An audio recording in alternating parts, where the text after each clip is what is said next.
Good evening, and I'm happy to see such a nice crowd here, and welcome to you all from the University of South Carolina, the College of Arts and Sciences, and the Political Science Department.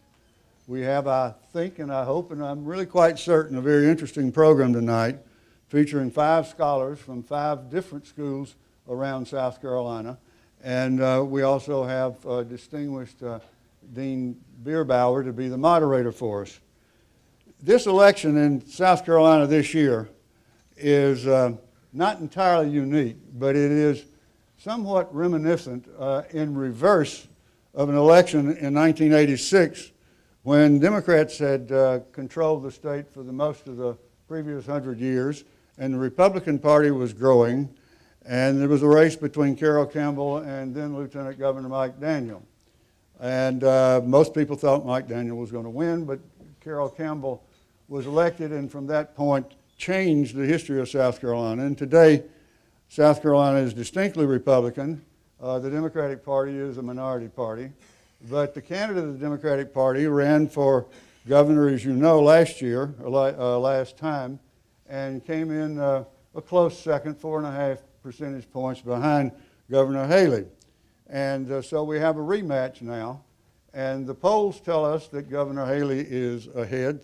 Some tell us that Governor Haley is ahead by a lot, and some tell us that she is ahead by a little.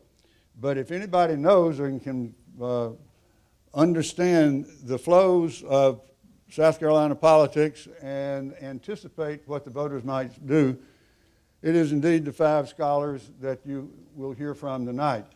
They are from 5 state-supported schools around the state, and they all are distinguished in their own right.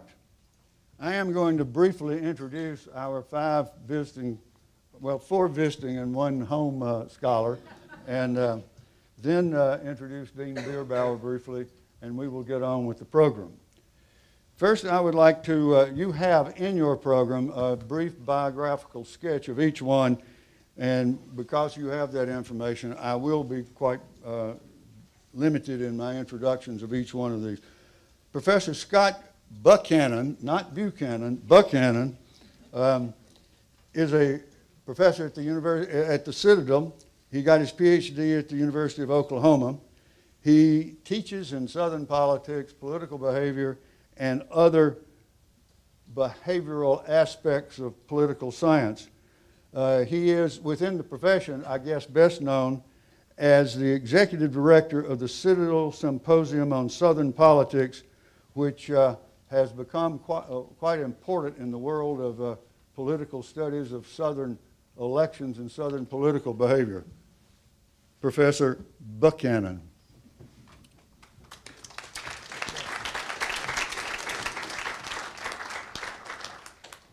The reason I pronounce the name that way, everybody calls him Buchanan, but he's from Georgia, and they call it Buchanan over there. First question, short answer. Haley Shaheen 2.0, the 2014 version of a relatively close 2010 election, which, as Don pointed out, Haley won by 4.5 points, but that was then. Is this a real rematch or a runaway? Scott. I don't think it's a real rematch. I think Haley in the end will get 54-55% of the vote.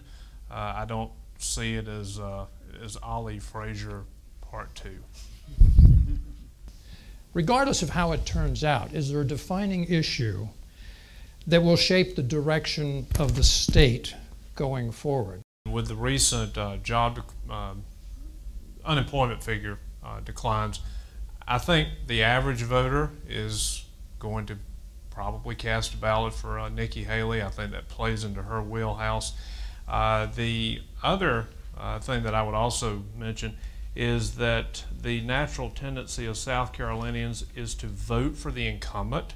And I think short of some major issue, which I have yet to see, short of some major issue, I don't see the impetus there to vote against the incumbent, whether it be Nikki Haley or any other incumbent for that matter. So I think, yeah, the jobs plays into that and is reinforcing the natural tendency of South Carolinians to reelect incumbents. The Tea Party is a very loud and vocal minority within the Republican Party, as evidenced by the fact that Lindsey Graham, and I don't want to take us off into the Senate race, but as evidenced by the fact that Lindsey Graham walked away without a runoff back in June. I mean, it just is indicative of the Tea Party, yeah, like you said, being a rudder, but a very, very small percentage of the party. Where do you build a base for the Democrats in this state? I think that's the difficult position that the Democrats are in, because where do they build from? Because so many South Carolinians are professing to be Republicans. Those who profess to be independents, as most of you know, usually lean Republican when all is said and done. I think that's the real difficulty. Now, if I could sort of take this into party politics for just a moment. Please do. Okay. The one potential area, but I'm talking years down the road, one potential possibility for the Democrats is if they can build in or make inroads into new residents into the state. As we look at the coastal areas, we have lots of people moving here from New York, from Michigan, from Ohio, and as I was talking to one of these transplants in Charleston, which, by the way, the Charleston natives just sort of smile and don't say much, which speaks volumes. Anyway, as I was talking to one of them, he was from the Northeast. He was Republican. He moved south, and he said that as he was at a Republican state meeting, and he heard a Republican from up in the up country, as it used to be called, talking about how South Carolina had started the war in 1861, and we can start another one. He was like, what am I doing in the same room with this person? So I mean, I think on those social issues, the Democrats could possibly have, you know, some hope, but I don't think it's in 14. I don't think it's in 16 or 18.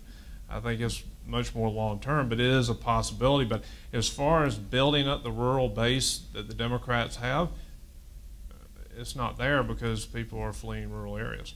I was looking at some numbers this morning, and if my memory serves me, which is dangerous to rely on it, but there were around the 124 House district, U.S. State House district races going on in South Carolina in November. 62 were being contested, or had a Democratic candidate. If you break that down further, less than 30 of them were actually Democrats running against Republicans.